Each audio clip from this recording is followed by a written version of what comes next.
Bonjour à tous. Alors aujourd'hui, je vous propose un exercice donc vraiment destiné à ceux qui veulent faire des maths assez difficiles. Donc, on va démontrer que quel que soit x réel ici, eh bien, cosinus de sinus x est toujours strictement plus grand que sinus de cosinus x. Alors avant de faire la démonstration, qui va être assez difficile, eh bien, on va regarder les courbes. Voici donc deux courbes. En bleu, celle de la fonction donc qui à x associe cosinus de sinus x, celle qui est à gauche dans mon inéquation, et ensuite en orange, celle qui correspond à l'expression de droite. Et vous voyez bien que la courbe orange est toujours en dessous strictement de la courbe bleue, donc mon inégalité, ici, a l'air d'être respectée. Alors la courbe bleue, pourquoi elle est comme ça? Eh bien, on a cosinus de sinus x. Sinus x, donc ça va prendre des valeurs entre moins 1. Donc je vais prendre des cosinus de réel entre moins 1 et 1. Alors la fonction cosinus, vous savez, ici qu'elle se répète, et elle est paire, donc déjà, quand on est moins 1 ou 1, on va avoir la même valeur au niveau du cosinus. Donc c'est pour ça qu'à l'intérieur de notre période de 2π, on a ici une répétition encore, à cause de la parité de cosinus. Ensuite, pourquoi notre minimum est ici? À quoi est-ce qu'il correspond ce minimum? Eh bien, le cosinus varie de moins 1 à 1, donc le maximum, eh bien ici, ça va correspondre à cosinus 0 quand le sinus vaut 0, et ici, ça correspondra à cosinus 1 quand le sinus vaut 1 ou moins 1. La courbe de la deuxième, celle de droite, elle oscille, elle prend des valeurs positives et négatives. C'est normal parce qu'on a sinus de cosinus, donc on a des sinus de réels entre moins 1 et 1. Sinus étant impair, on va balayer des valeurs positives, des valeurs négatives, etc. Donc maintenant, comment on va démontrer ça? Vous allez voir, c'est assez difficile de trouver tout seul, mais après, une fois qu'on a les étapes, ça reste faisable. Mais il faut connaître quelques formules de trigonométrie. Pour démontrer ça, je vous propose tout d'abord, eh bien, de transformer notre sinus de droite en cosinus. Alors il faut une formule qui permet de transformer un cosinus en sinus. Alors il en existe, ce sont les formules qu'on dit des angles complémentaires. Alors ici, la première chose, voici le cercle trigonométrique, en tout cas le quart de cercle supérieur droit. Je vais tracer ici donc la première bisectrice. Cette première bisectrice, sa symétrie, quand on fait une symétrie par rapport à cette droite, c'est la droite d'équation y égale x, on a un échange des coordonnées. Les angles complémentaires, ici si je prends le réel x et le point qui correspond. Quand je prends son symétrique ici par rapport donc à cette droite, voilà, j'obtiens ici un point, donc j'ai un angle droit ici, on a des milieux, eh bien, cette symétrie, vous devez le savoir, on l'utilise dans pas mal de chapitres, elle échange des coordonnées. Ça veut dire qu'ici, eh bien, l'abscisse du point que je trouve là, c'est-à-dire le cosinus de mon réel x, eh bien, ça va être l'ordonnée de ce point-là, c'est-à-dire le sinus d'un autre réel. Alors, à quoi correspond ici ce point-là? À quel réel correspond ce point-là? Eh bien, par symétrie, ici j'ai x. Donc, je vais vous montrer un arc de cercle. L'arc de cercle que vous avez là, vous le retrouvez exactement ici. Donc, pour aller à cet endroit qui est là, eh bien, je vais faire donc un quart, donc pi sur 2, dans le sens direct, et je dois revenir en arrière de x. Donc là, j'ai pi sur 2 moins x. Et donc ici, j'ai sinus de pi sur 2 moins x. Donc, eh bien, ce sont les fameuses formules que vous connaissez peut-être, des angles associés, qui disent que sinus, alors je vais l'écrire ici, sinus pi sur 2 moins x, c'est égal à cosinus x. Et il y en a une deuxième, le cosinus de pi sur 2 moins x est égal à sinus x. Alors la première idée, c'est de transformer, grâce à ce que je viens de faire, mon inéquation. Je vais ici, alors j'ai cosinus à gauche, là je ne vais pas le toucher, cosinus donc de sinus x, et à droite, je vais transformer. Alors comment transformer? Oui, j'ai sinus de cosinus x, donc j'ai le sinus de quelque chose, je vais le transformer en cosinus en utilisant bien la première propriété en haut, sinus x égale cos de pi sur 2 moins x, donc là je trouve cos de pi sur 2 moins cosinus x, d'accord? L'idée, c'est d'avoir des deux côtés cosinus de quelque chose.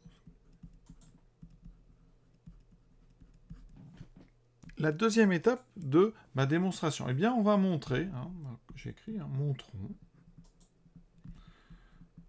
que quel que soit x appartenant à R, eh bien, ce qu'il y a dedans, là, on a toujours pi sur 2 moins cosinus x qui est strictement plus grand que sinus. Alors comment est-ce qu'on montre ça? Eh bien d'abord, on va tout mettre à gauche. Donc je vais étudier, je vais l'appeler g de x, fonction, l'expression pi sur 2 moins cosinus x moins sinus x. Et je vais montrer que ça, c'est strictement positif. Alors, j'ai besoin d'une nouvelle formule trigonométrique, une de plus. Alors, la formule, c'est la suivante. C'est le cosinus d'une somme. Cosinus de a plus b, ou même aujourd'hui, je vais faire cosinus donc de a moins b, c'est celle-là dont j'ai besoin. Cosinus de a moins b, c'est donc cosinus de a, cosinus b, plus sinus a, sinus b. D'accord? Et je vais l'utiliser de façon astucieuse. Alors, vous allez voir ça. Ici, je vais factoriser par moins racine de 2. J'obtiens donc ici 1 sur racine de 2 cosinus x plus 1 sur racine de 2 sinus x. 1 sur racine de 2, vous connaissez, c'est un cosinus. Parce que 1 sur racine de 2, vous avez un petit peu de culture trigonométrique, c'est égal à racine de 2 sur 2. C'est le cosinus et le sinus de pi sur 4. Donc, mon expression ici, ça fait pi sur 2 moins racine de 2 fois. Donc, je vais manquer un petit peu de place. Donc, j'enlève ceci. Ça me donne cosinus pi sur 4 cos x plus sinus pi sur 4 sinus x. Et là-dedans, oui, j'ai fait apparaître cos A cos B plus sin A sin B. J'applique ma formule. Ça me donne donc pi sur 2 moins racine de 2 fois le cosinus de pi sur 4 moins x. Ça, c'est des transformations assez classiques, évidemment, dit comme ça. La première fois, ça paraît sorti de nulle part, mais vous allez avoir l'habitude à force. Quand on a comme ça une somme d'un cosinus et d'un sinus, on peut utiliser ce genre de formule pour regrouper ça sous forme d'un seul cosinus avec un coefficient devant. Ici, ce coefficient, c'est racine de 2. Et pourquoi ma transformation, elle est pratique? Eh bien, un cosinus est entre moins 1 et 1. Cosinus pi sur 4 moins x est entre moins 1 et 1. Si je le multiplie par racine de 2, eh bien, ça veut dire que racine de 2 cos pi sur 4 moins x est donc entre racine de 2 et moins racine de 2. Et si je prends son opposé, on est encore entre moins racine de 2 et racine de 2. Conclusion, eh bien, si à ça j'ajoute pi sur 2, donc pi sur 2 moins racine de 2 cos pi sur 4 moins x, c'est donc entre pi sur 2 moins racine de 2 et pi sur 2 plus racine de 2.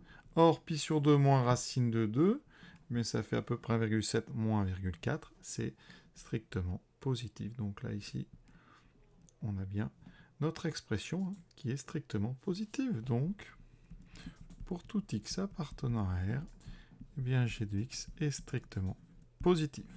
Alors, on peut regarder rapidement sur GeoGebra. La voici, cette courbe, c'est la courbe de g de x, donc pi sur 2 moins cos x moins sinus x, et vous voyez, on est toujours au-dessus de l'axe horizontal, donc on est toujours sur quelque chose de strictement positif. D'accord? Et donc, eh bien, notre démonstration, elle est, on va dire, validée en quelque sorte par ceci. Donc, on vient de montrer cette inégalité-là. Résumé de tout ce qui vient de se passer. Première étape, je transforme donc mon inéquation de départ. Ici, j'avais un sinus. J'ai transformé grâce à mes formules des angles associés en cosinus sinus x plus grand que cosinus de pi sur 2 moins cosinus x, de façon à avoir des deux côtés un cosinus. À l'intérieur, j'ai deux nombres ici, et je viens de montrer, donc on a montré, on sait que pour tout x réel, eh bien, pi sur 2 moins cosinus x est plus grand que sinus x, parce que j'ai montré que ma fonction g, tout à l'heure, celle que j'ai étudiée, était strictement positive. La question qu'on peut se poser, c'est comment est-ce qu'on peut passer de l'inégalité que je viens de démontrer à celle-ci? Eh bien, en composant des deux côtés par cosinus. Quand on compose par une fonction, eh bien, elle conserve l'ordre si cette fonction elle est strictement croissante. Donc ici, il va falloir que je regarde déjà, est-ce que je suis sur un intervalle où la fonction cosinus est strictement croissante? La fonction cosinus, elle est comment? Bien sûr, on regarde sur un cercle trigonométrique, le cosinus c'est l'abscisse, donc au départ, si je vais prendre de 0 jusqu'à pi, je vais me déplacer sur le cercle ici, d'accord? Donc l'abscisse des points que je parcours, eh bien, elle va passer de 0, enfin de moins 1 jusqu'à, enfin de 1 jusqu'à moins 1. Donc, sur ce que je peux dire, hein, c'est que sur 0 pi, cosinus est strictement décroissante. Donc elle va inverser l'ordre sur ce. Alors mon sinus, est-ce qu'il est entre 0 et pi? Pas forcément, il peut être négatif. Moi, je vais donc me placer sur un intervalle. Hein. Donc, pour x, alors je vais être précis, hein, quel que soit x appartenant à 0 pi, qu'est-ce qu'on peut dire? Déjà, on sait que sinus, hein, il est positif. On est en haut du cercle, supérieur ou égal à 0. Ensuite, un sinus, on sait que c'est toujours plus petit ou égal à 1. Donc, quel que soit x appartenant à 0 pi, on sait que sinus est entre 0 et 1.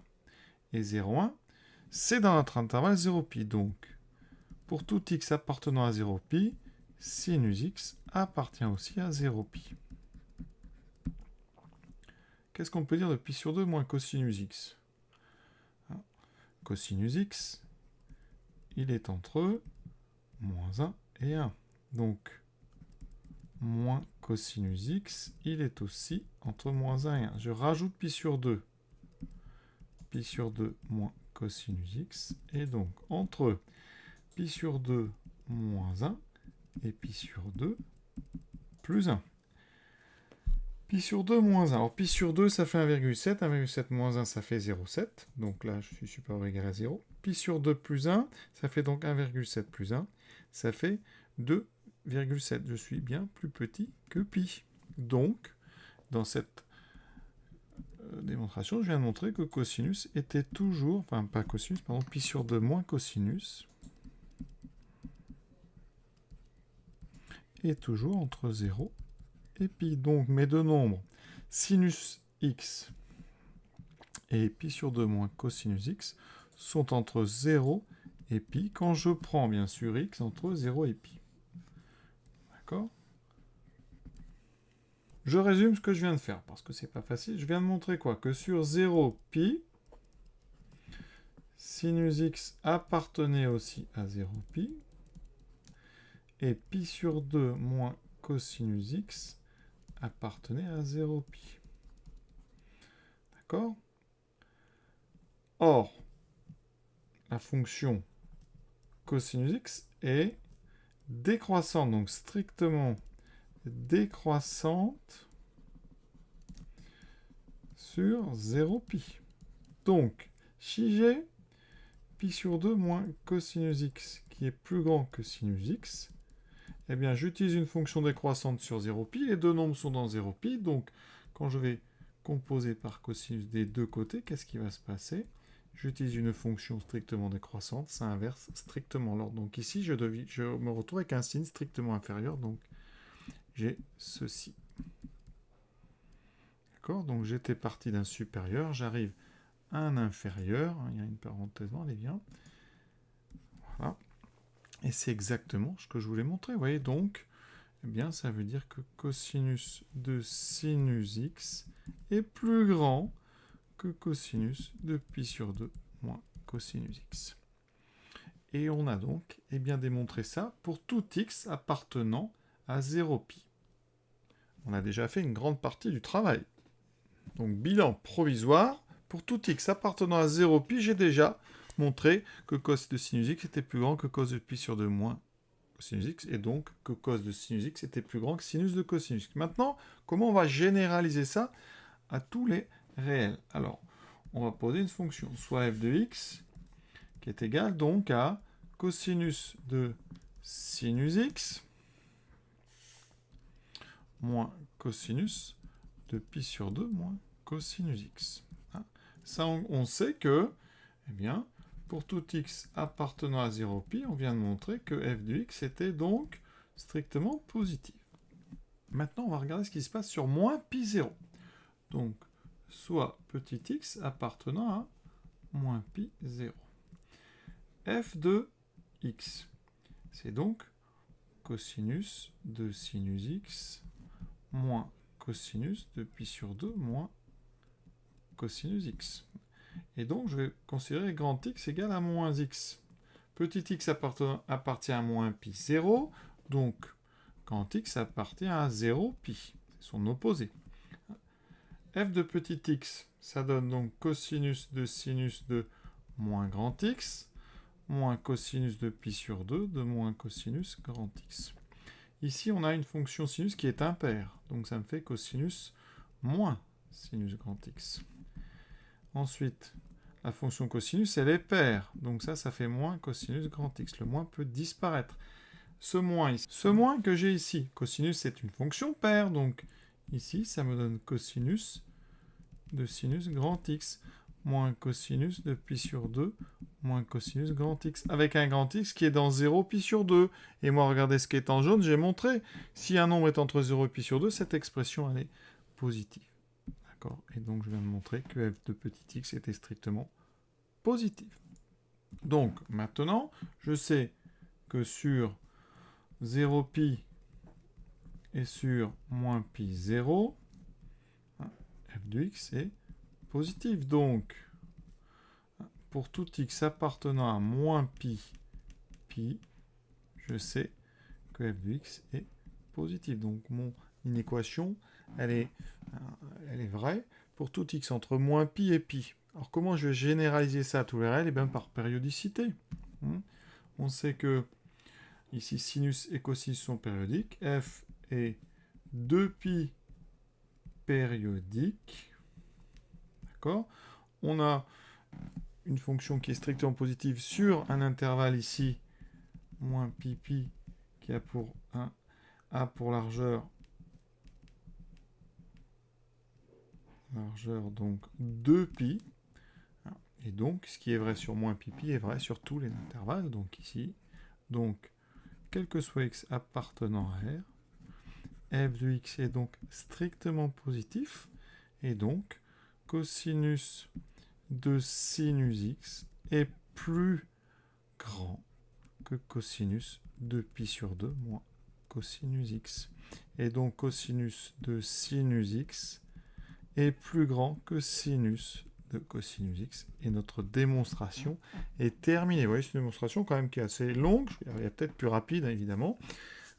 Donc, moi, j'ai choisi tout d'abord, on va rappeler les grands points, de transformer donc avec ce cosinus ici. Ensuite, on a montré une petite inégalité assez simple à montrer, mais qui a une nécessité l'utilisation de la formule cosinus de a moins b. Ensuite, avec cette formule et la décroissance stricte de cosinus sur 0pi, on a montré donc notre propriété sur 0pi. La fonction f, en fait, elle est paire.